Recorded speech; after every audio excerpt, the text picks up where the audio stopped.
Pada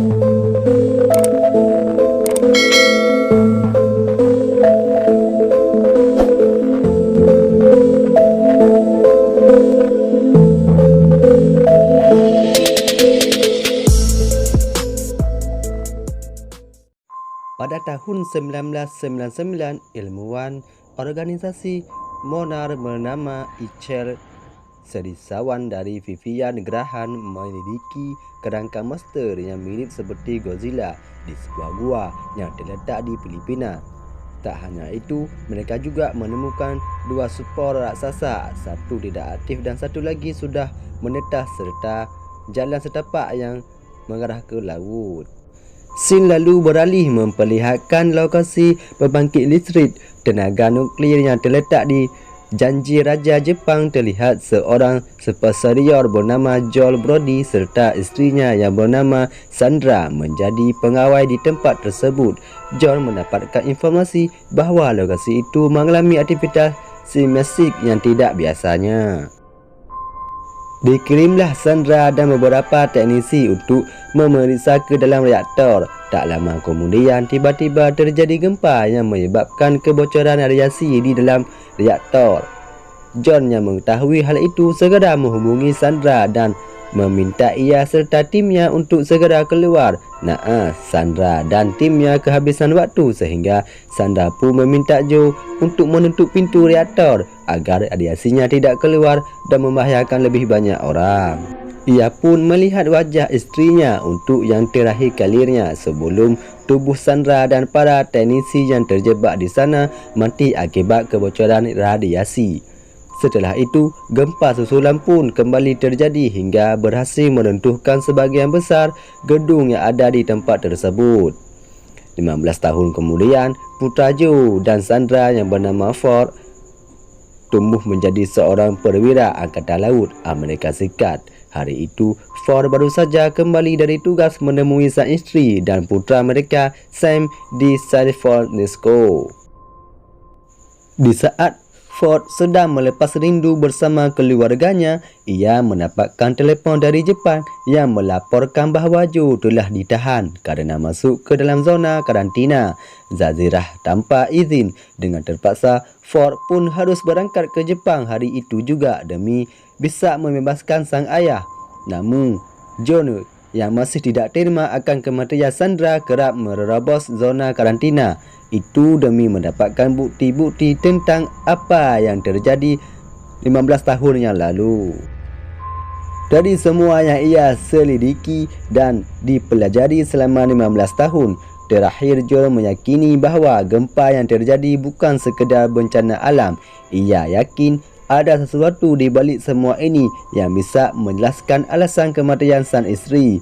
Ford bahkan berencana mengajak ayahnya tinggal di San Francisco agar ayahnya bisa melanjutkan hidup dengan normal. Namun pada kenyataannya, Joe tetap keras kepala. Keesokan harinya, ia sudah siap kembali memasuk zona karantina Jazirah untuk mengambil data penting yang tertinggal di rumah lama mereka. Ford akhirnya terpaksa mengikuti kemauan sang ayah. Sesampainya di zona karantina Jazirah, Joe menyadari bahawa zona tersebut tidak kontaminasi sepertinya diberikan. Dan Ford kemudian masuk ke dalam rumah lama mereka untuk mengambil data yang tertinggal serta sebuah foto keluarga. Tak lama kemudian mereka pun mendengar suara helikopter dan melihat adanya aktivitas baru di tempat pembangkit listrik yang telah terbengkalai. Sayangnya, Joe dan Ford malah ketahuan oleh petugas dan mereka pun akhirnya dibawa ke fasilitas pembangkit listrik tersebut.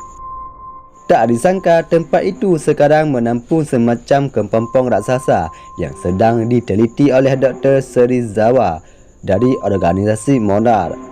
Dr. Serizawa kemudian mendapatkan laporan telah ditangkap dua penyusup yang salah satunya adalah mantan pekerja di fasilitas itu.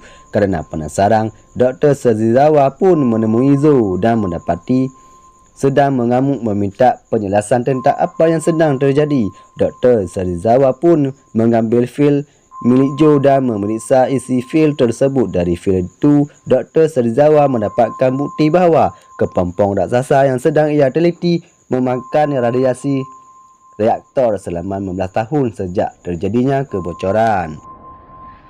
Sayangnya, mereka telah terlambat. Kepompong raksasa itu akhirnya menetas mengeluarkan monster raksasa yang mirip seperti serangga bersayap. Makhluk itu pun memadamkan listrik di setiap tempat yang ia lewati dan mulai menghancurkan fasilitas tersebut. Ford yang berhasil keluar melihat ayahnya jatuh dan terluka parah akibat serangan monster. Sementara monster itu akhirnya pergi dan terbang meninggalkan kekacauan tersebut.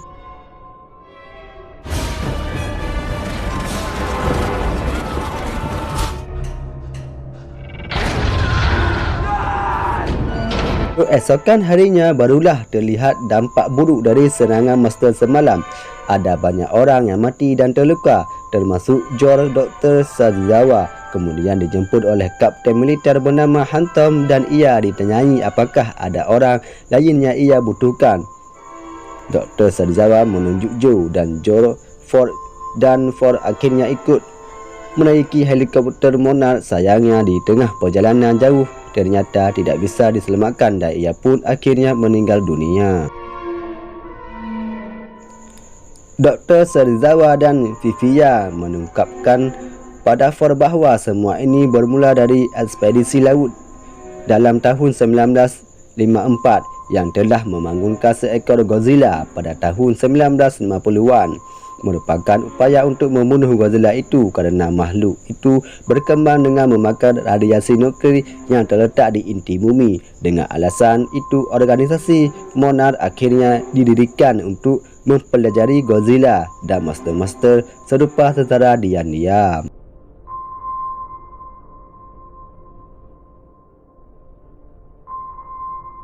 Setelah itu, Ford menaiki helikopter untuk kembali ke San Francisco dan sebelum sampai di sana, Ford harus taslit di Hawaii terlebih dahulu. Selama dalam perjalanan menaiki kereta menuju bandara Hawaii, Ford menyelamatkan seorang anak yang terpisah dari orang tuanya. Di waktu yang sama, mutu penyerangan kapal selam Rusia dan menjatuhkannya dan Hawaii untuk memakan bahan nuklear di kapal tersebut.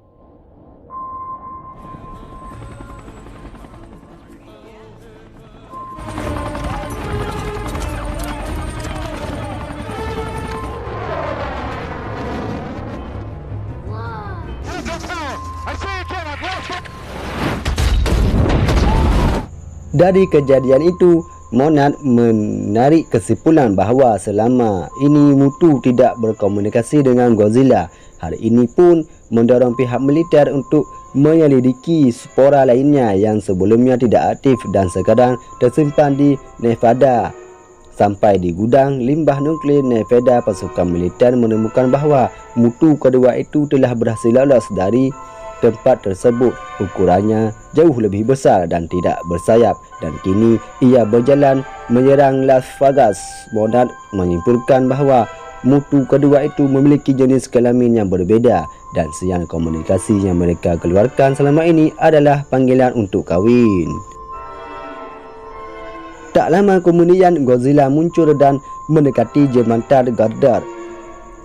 Namun untung saja bis-bis evakuasi berhasil lolos sebelum kehancuran jembatan. Pihak militer kemudian menyingkapkan bom mereka, namun tiba-tiba terjadi serangan gelombang elektromagnetik yang menyebabkan semua listrik dan kenderaan mati total. Setelah itu, mutu bersayap akhirnya datang dan langsung menghancurkan apapun yang ada di dekatnya. Mutu itu pun mengambil bom nuklear yang ada di sana dan membawanya ke Mutu Burtina.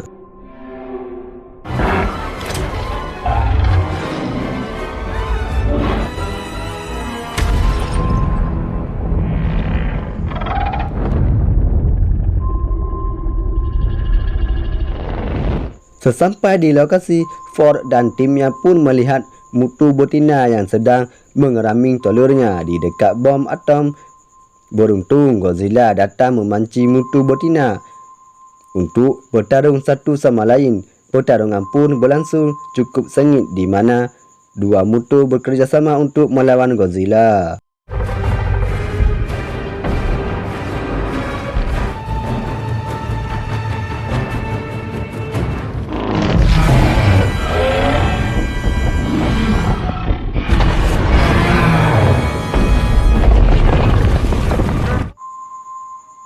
Mutu yang melihat pun mengamuk melihat telur-telurnya yang telah dihancurkan. Godzilla kemudian menyerang mutu jantan dengan semburan biru dan pertarungan itu pun dimenangkan oleh Godzilla meskipun tubuhnya terkena runtuhan gedung.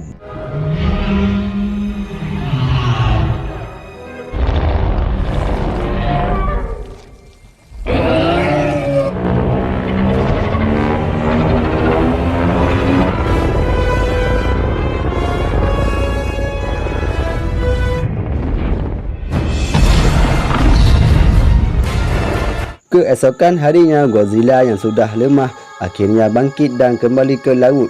Sementara Ford berhasil berkumpul kembali bersama Egg dan juga putranya.